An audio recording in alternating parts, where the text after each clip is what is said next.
E pessoal, beleza? De novo aqui para mais um vídeo. Agora para a gente poder fazer um unboxing e uma análise das características aqui do Mechanic G6 Pro. Esse gamepad que foi lançado esse ano e ele vem com uma proposta bem interessante a fim de substituir ali o G5 Pro e o G5 Pro Max. Ele vem com analógicos Hall Effect Hot Swap, ou seja, a gente consegue fazer a substituição de uma forma simples, sem usar solda dos analógicos. Ele inclusive vem com um par na caixa e ele vem com essa tecnologia aqui Neuralink, que promete um poly-rate de até 2000 Hz. Então eu estava ansioso para fazer esse unboxing aqui e finalmente o gamepad chegou, né? Ele vem numa embalagem aqui praticamente do mesmo tamanho do G5 Pro Max e vamos aqui dar uma olhada o que vem na caixa desse gamepad aqui da Mechanic.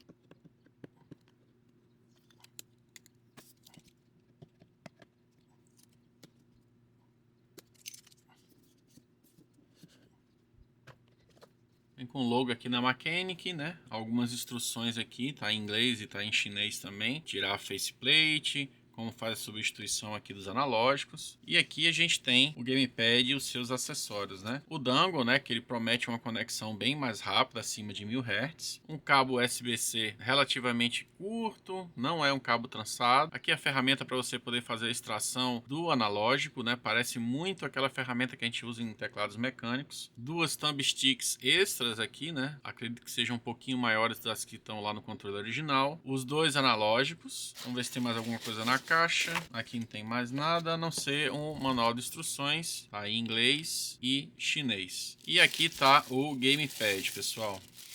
Muito bonito o gamepad. Eu peguei esse modelo aqui todo branco, né? Tem uma outra versão, pessoal, é uma versão preta. Ela não é Neuralink, tá? Aqui atrás ele é texturizado, né? Parece muito, lembra muito uma borracha aqui, mas é plástico. Aqui ele tem os dois botões de macro, tem um toque legal. Aqui você tem também os limitadores de gatilho, que são em 3 estágios, tá? Aqui você tem um botão para mudar o modo de conexão, botões A, B, X e Y clicáveis, eu acredito que sejam micro switch. Analógicos lembram muito a suavidade que a gente encontra nos controles originais da Microsoft, né? O design também é muito parecido com o controle da Microsoft. Esses botões aqui aparentemente são de membrana. De pad, eu acredito que seja aquela membrana metálica, tá muito parecido. Conector USB-C, botões de ombro clicáveis, tá? Eu acredito que seja aquele botão que a gente encontra na maioria dos gamepads. Gatilho muito legal de clicar aqui. E quando você coloca aqui, encurta o gatilho, ele transforma o gatilho num botão clicável,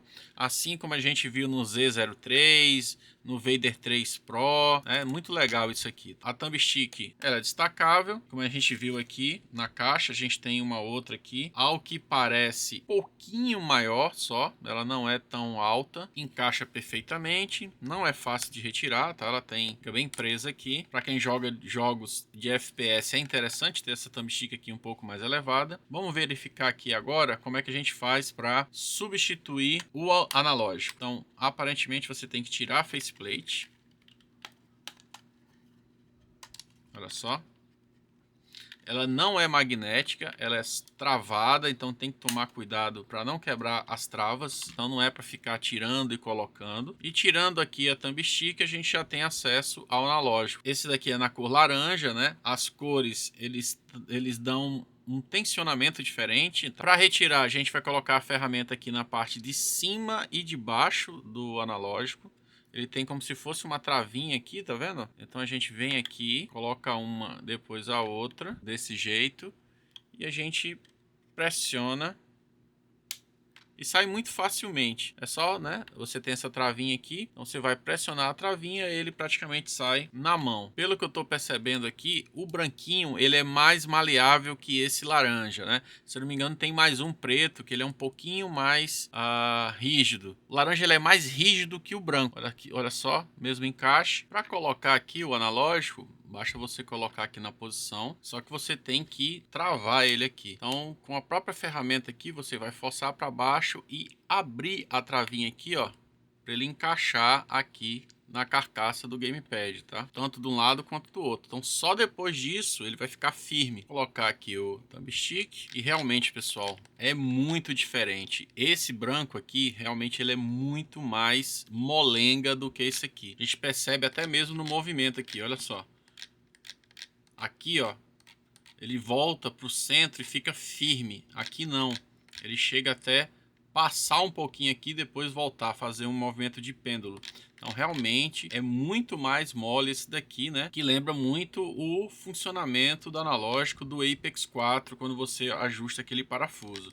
Interessante. Uma outra coisa também que eu observei aqui, não sei se a gente vai conseguir pegar na câmera, tá? Dar um zoom aqui. O analógico, ele é fabricado pela K-Silver, tá bem aqui a inscrição. Tá, o que é uma coisa boa, né? Já que a gente conhece aí os analógicos da K-Silver de outros gamepads e da própria Mechanic. Então significa que provavelmente a K-Silver vai vender, a gente vai encontrar esses analógicos para vender de forma avulso também. Tanto um quanto o outro, tá? Os dois analógicos são fabricados pela K-Silver. Depois basta colocar aqui a faceplate. Tomar cuidado para não quebrar as travas. E realmente é nítida a diferença entre os dois analógicos quando você substitui apenas um. Para efeito de comparação, eu peguei aqui o G6 normal, né? Já foi lançado há algum tempo. O design aqui atrás é muito parecido com o G6 anterior, né? O botão aqui de macro é praticamente o mesmo tamanho. Aqui a parte de trás aparece a mesma carcaça. A posição do botão, as opções aqui de conexão. Aqui também, nessa parte superior do controle, basicamente a gente tem só mesmo a mudança da cor, que aqui no G6 normal é preto. E o design aqui na frente, a gente teve algumas alterações, né? Aqui o botão Home, você tinha aqui o botão com o símbolo da Mechanic. Aqui não. Você tem aqui o botão de turbo, né? Nessa posição. Aqui também você tem o botão de turbo, botão FN, Start e Back, tá? Então, basicamente você tem uma mudança de design aqui, né? E tem esse botão de Home aqui embaixo. E não tem aqui a opção de mudar a LED nem a vibração do controle. Mudou bastante o design aqui na parte da frente do controle, na parte de trás, na parte superior nem tanto. O D-pad continua também com o mesmo formato. Os botões também são de micro switch aqui no G6. Lembrando que a gente tem um vídeo de review completo do G6, também um vídeo de desmontagem dele. Então vamos levar o gamepad aqui para o PC para a gente verificar qual que é a taxa de erro dos analógicos e também qual que é o poly-rate aqui do gamepad. Olha só, já estou aqui com o G6 Pro conectado, tá? Com o gamepad tester aberto, ele já está respondendo aqui. A gente já percebe que ele reconhece como controle do Xbox 360, que é uma coisa boa, né, para alguns jogos de PC. Se você fizer a limitação do gatilho aqui atrás, realmente você tem um gatilho clicável que ele vai de 0 a 100 e tem também a vibração aqui no gatilho. A gente já está funcionando aqui a vibração aqui no próprio gatilho. O que eu não gostei aqui em relação ao limitador do gatilho, eu não sei se é um defeito da minha unidade ou se todos os G6 Pro vão ser assim. Você não consegue realmente colocar aqui na posição do meio, ele não tem um ponto de fixação aqui. Então quando você pressiona, olha só, o botão ele simplesmente empurra a alavanca e ele vai para o final. Novamente, eu não sei se é um defeito do meu ou se é uma característica de todos os G6 Pro. No G6 normal, a gente consegue colocar aqui na posição intermediária. Então ele para aqui, mesmo que você pressione com força, ele trava aqui no meio. Se você colocar aqui no final, ele vai o clique longo. E aqui no início, o clique curto. A diferença é que o G6 normal não tem o botão clicável, né? Mas enfim, fica essa informação para vocês. Agora vamos dar uma olhada na taxa de erro dos analógicos. Então, no analógico da esquerda, ele deu aproximadamente 0,3% de taxa de erro, né? 0,2, você vai girando aqui, ele passou para 0,2, e no analógico da direita, aproximadamente 0,1% de taxa de erro. Lembrando que eu estou com um analógico branco e um analógico laranja. Então você não tem diferença, né? Olha agora só, baixou até para 0,1. Então você não tem diferença na taxa de erro trocando os analógicos, você só tem apenas a questão do tensionamento, que é diferente, como a gente tinha comentado antes. Vamos fazer esse mesmo teste agora utilizando o dongle aqui do Mechanic G6 Pro. Então olha só, conectei agora o dongle do G6 Pro, tá? Já está respondendo aqui, né? O que eu fiz foi mudar a chave aqui para a posição do Near Link, que é essa última opção aqui, que é o símbolozinho do Near Link. E a gente vai fazer o teste de circularidade agora. Então o analógico da esquerda, a gente tem aproximadamente 0,2% de taxa de erro, mais ou menos o mesmo valor que a gente encontrou via cabo. E no analógico da direita a gente também tem um valor muito parecido, ó, chegou até zerar aqui agora. A gente tem 0,0% de taxa de erro no analógico da direita. Então Deu uma pequena variação, mas a gente confirma que com o Dangle também você tem a mesma taxa de erro no Gamepad. Agora vamos verificar o Polyrate desse Gamepad. Vamos lá. Estou com o site do Gamepad LA já aberto aqui, tá? Então até parece que tem um teste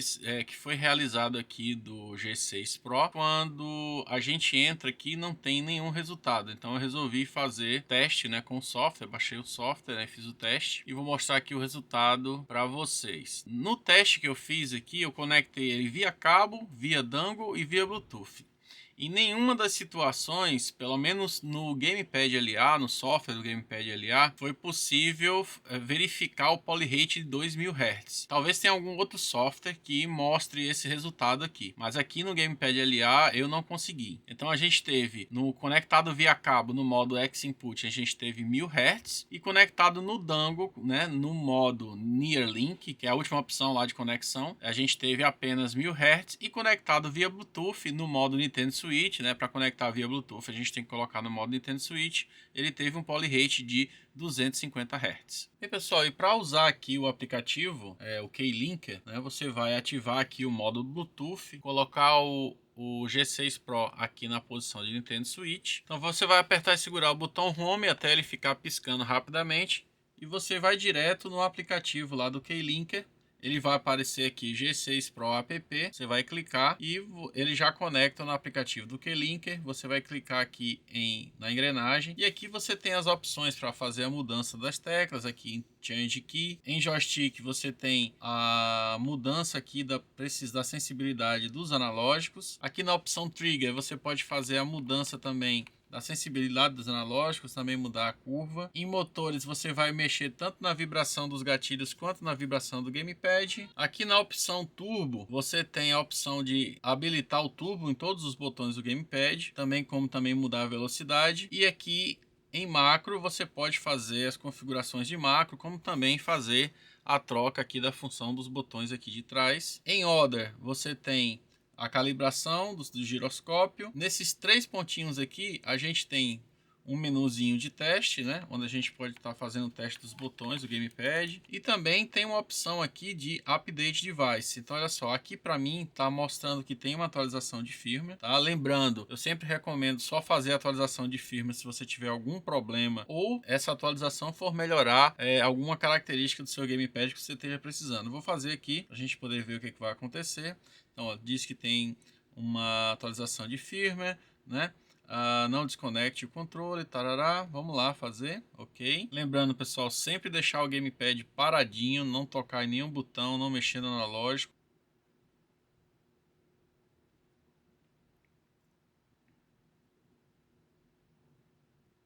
Vamos confirmar aqui se ele fez. Agora sim o Gamepad fez a atualização, tá? Tá na versão 30 aqui. E é isso, pessoal. Lembrando que o Keylinker é um programa que serve para vários Gamepads, tá? Então, não é um programa personalizado exclusivo para o Mechanic G6 Pro. Mas tem algumas coisas que a gente consegue fazer aqui, beleza? Então, além do software, tem algumas outras configurações que você pode fazer e não vai precisar do software, como, por exemplo, ajustar aqui a vibração do Gamepad. Você segura FN e dá toques no D-pad para cima e para baixo. Pode ajustar a vibração dos gatilhos. Você tem um modo onde ele sempre vai vibrar quando você pressionar aqui. É até chato, porque independente do jogo, toda vez que você pressionar o gatilho, ele vai vibrar. Então, para você alterar os modos de vibração dos gatilhos, você vai segurar o LT e o RT e dar toques aqui no FN. Então cada vez que você dá um toque ele muda para um modo diferente. Por exemplo, agora ele está vibrando toda vez que eu aperto aqui o gatilho. Então você segura LT e RT, dá um toque no FN e você muda o modo de vibração, chegando ao ponto de desligar, né? Então ele não vai vibrar de jeito nenhum. Você pode estar também fazendo ajustes no Dead Zone aqui, apertando e segurando o LS durante 5 segundos. Quando você fizer isso, você vai alterar o Dead Zone daqui dos seus analógicos. Para habilitar uma função que ele chama aqui de Air Mouse, você vai segurar o FN e dar um toque no analógico daqui da esquerda. Então olha só, você transforma o seu analógico da esquerda no mouse. Para desabilitar, você vai fazer o mesmo procedimento e ele volta a funcionar como se fosse um analógico. Para habilitar a função turbo, você vai segurar o botão que você quer habilitar o turbo e dar um toque no botão. Então agora, quando você pressionar, ele vai ficar disparando. Se você quiser que ele dispare constantemente, você repete o procedimento. Agora o botão fica pressionado de forma constante.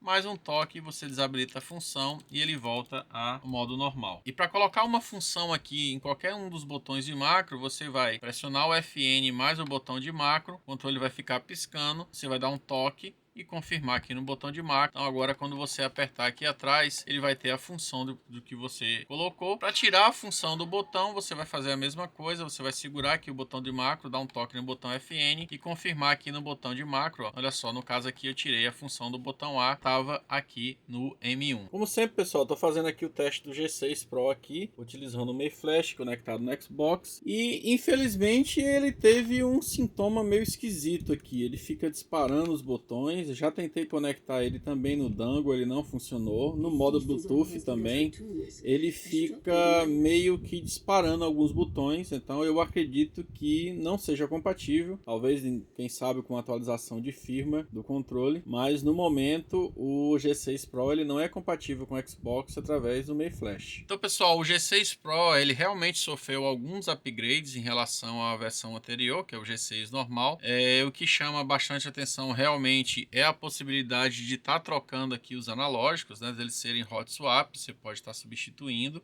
A gente infelizmente não conseguiu observar aqui, pelo menos com o software que eu utilizei, o Polyrate 2000 Hz nesse controle, conforme prometido pelo fabricante. Uma outra menção seria sobre a bateria do gamepad, é uma bateria de 860 mAh, segundo o que está escrito no site. A gente vai conferir isso no vídeo de abertura. Parece ser uma bateria ok, né, já que o gamepad ele não possui RGB, né, que são os LEDs que são o que gastam bastante bateria. Em relação ao hardware do controle, pessoal, a gente tem que fazer algumas observações. No caso, essa faceplate aqui com as travas plásticas, ela é muito fácil de quebrar. Seria mais interessante que ela fosse uma faceplate que encaixasse de forma magnética, né? Não sei por que a Mechanic resolveu fazer desse jeito, então tem que ter muito cuidado na hora de tirar e de colocar, porque você pode quebrar alguma das travas e ficar com a faceplate frouxa. O sistema de tirar e colocar aqui os analógicos através dessa ferramenta até que ficou legal, é bem fácil. Eu tenho que alertar vocês que eu acredito que não seja algo para você ficar fazendo de forma regular. Por quê? Se a gente observar aqui, tem uns dentinhos, uns ganchinhos que são presos lá na carcaça do gamepad para poder fixar o analógico. E se você quebrar essa travinha aqui, você simplesmente vai ter o seu analógico frouxo. Eu achei muito frágil isso aqui. Então eu recomendo que se vocês tiverem esse gamepad, não fiquem trocando de forma constante esses analógicos. Então coloquem um analógico, façam um teste para ver se a sensibilidade deles, se o tensionamento deles é legal para vocês estarem jogando, mas evitem ficar trocando, porque eu acho que isso aqui pode vir a dar problema com mais facilidade. E uma outra coisa que eu já tinha até mencionado aí em relação aqui aos gatilhos, né? Que você não tem realmente aqui o ponto do meio. Não que para mim seria uma desvantagem, mas eu não sei por qual motivo ele colocaria que você tem 3 pontos aqui de acionamento do gatilho, mas realmente você não consegue colocar aqui no meio. Fora isso, pessoal, realmente é algo bem inovador essa questão de estar podendo trocar o analógico, principalmente se você tiver algum problema. Então, como tem para vender esse analógico aqui, é muito fácil, qualquer pessoa consegue fazer a substituição. Lembrando novamente de ter cuidado na hora de encaixar aqui, para não deixar mal encaixado e nem evitar de quebrar a travinha, mas depois de encaixado, ele realmente não sai do lugar. Beleza, pessoal? Então era isso sobre o G6 Pro. Deixa aí nos comentários o que vocês acharam. Será que realmente vale a pena? A gente teve realmente algum upgrade significativo em relação à versão anterior. E vamos aguardar aí o vídeo de desmontagem para a gente poder conferir como é que é a construção desse controle aqui. Beleza? Era esse o vídeo então. Valeu!